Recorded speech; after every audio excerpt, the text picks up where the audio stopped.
此时，场边的罗伯特·罗斯柴尔德在女友的细心宽慰下，整个人状态好了不少。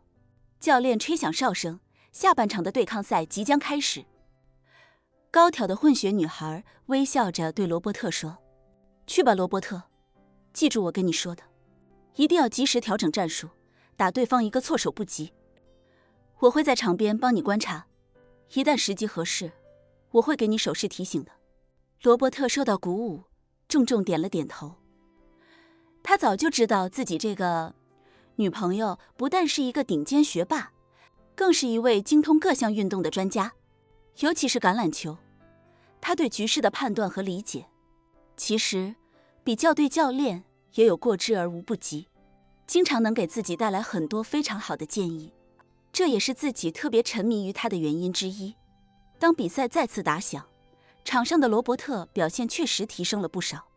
连叶晨这个不懂规则的人都能看得出，他的变化让他所在的队伍整体更灵活机动，也更敢打敢拼，优势一下子就变得非常明显。而罗伯特的女朋友也在场下不断向他传递一些隐晦的手势。每一次罗伯特看到对方的提醒，都会做出非常精准的调整，让比赛变得更加主动。最终，罗伯特所在的队伍轻松赢下了这场对抗赛。罗伯特的脸上也终于又有了自信的笑容。对抗赛结束，罗伯特立刻走下场，与自己的女朋友轻轻拥抱。他情到深处想要顺势亲吻女友，却被女友微微转头巧妙躲开。女友将下巴抵在他的肩头，微笑道：“罗伯特，我还没做好准备献出初吻，再给我一点时间。”罗伯特表情明显失望，刚想说什么，女朋友就已经继续在他耳边说道：“你现在浑身都是汗味，抓紧时间去冲个澡，换身衣服去吃晚餐。我在红辣椒餐厅订好了位子。”罗伯特有些错愕，下意识地问他：“你怎么知道我想吃这家餐厅？”女朋友看着他微笑着说：“我不知道你想吃，主要是我想吃，所以才自作主张订了这家餐厅。”罗伯特惊喜地说道：“那我们想到一起去了，你稍等我一下，我去冲个澡。”“好，去吧。”女朋友点点头，拍了拍罗伯特的胳膊。罗伯特拿起自己的训练包，转身走向休息室。校队的教练此时已经等在去往休息室的路上，见罗伯特过来，他一边和罗伯特一起往休息室走，一边笑着称赞道：“罗伯特，你下半场比赛表现得非常好，阅读比赛的能力有了很明显的提升，再接再厉。”罗伯特微笑着点了点头。作为罗斯柴尔德家族的成员，他倒是没必要迎合教练，但听到教练对自己的夸赞，他心里也觉得非常高兴，同时心里对女朋友的赞赏也多了几分。不过这个女朋友也不是100%完全哪里都好，唯一让他不满的，就是东方人传统那套守身如玉的价值观。以往他谈过的女朋友几乎都是主动投怀送抱，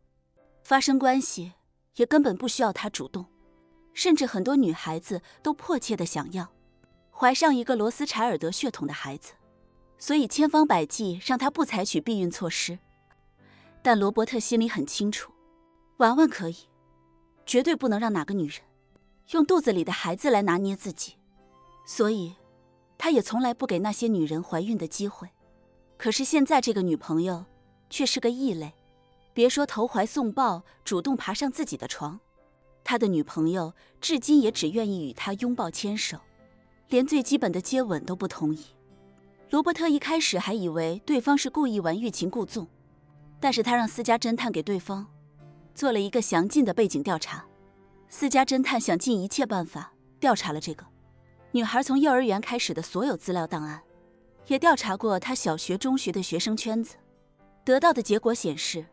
这个女孩子确实从小到大都极其自律，不但各种学业都完成得极好，很多运动也都从小打下扎实的根基，一步步拿过很多重要奖项。而最重要的一点，就是她过去20年里从来没有任何恋爱记录，认识他的人也都普遍反映他从来没谈过恋爱，甚至没跟哪个男生牵过手。这些调查结果汇聚到罗伯特面前的时候，他瞬间就被这个清清白白、极端优秀自律的女孩所俘获。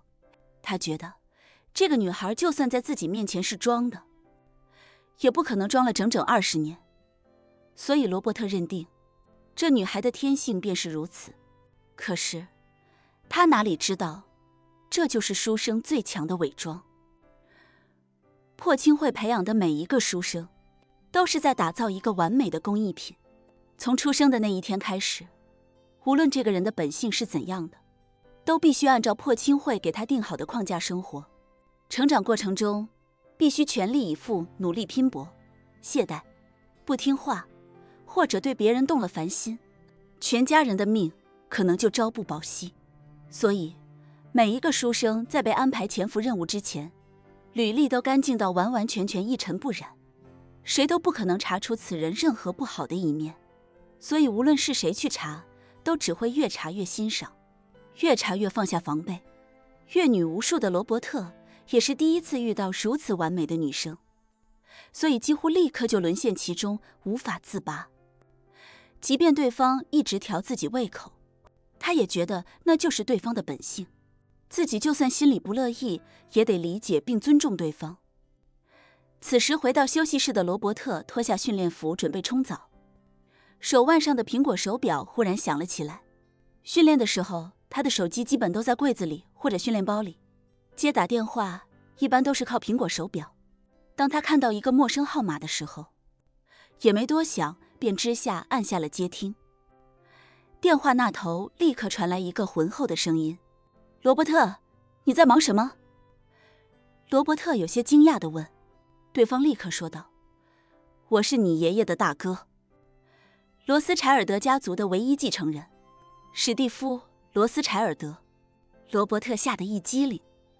自己作为罗斯柴尔德家的孙子辈，目前也只是刚上大学不久，根本没到参与家族事务的时候，甚至没多少机会跟史蒂夫见面，即便见了面也是说不上一句话的。没想到对方竟然会自己打来电话，这让他格外惊讶。原本他爷爷还想着夺取继承人之位，那个时候整个家族上上下下对史蒂夫都带有敌意，但自从老爷子亲自宣布将史蒂夫定为法定继承人之后，他爷爷就立刻老实了，拼了命的想讨好史蒂夫，就是怕将来史蒂夫继位之后找他麻烦，甚至缩减他这一脉的资源。可是史蒂夫本身就是个小心眼，对自己的四弟充满敌意，自然是一点机会也不给。所以罗伯特不明白，为什么连自己爷爷都套不上近乎的史蒂夫，会忽然给自己打来电话。罗伯特战战兢兢地问：“史蒂夫爷爷，您找我有什么事吗？”史蒂夫笑着说道：“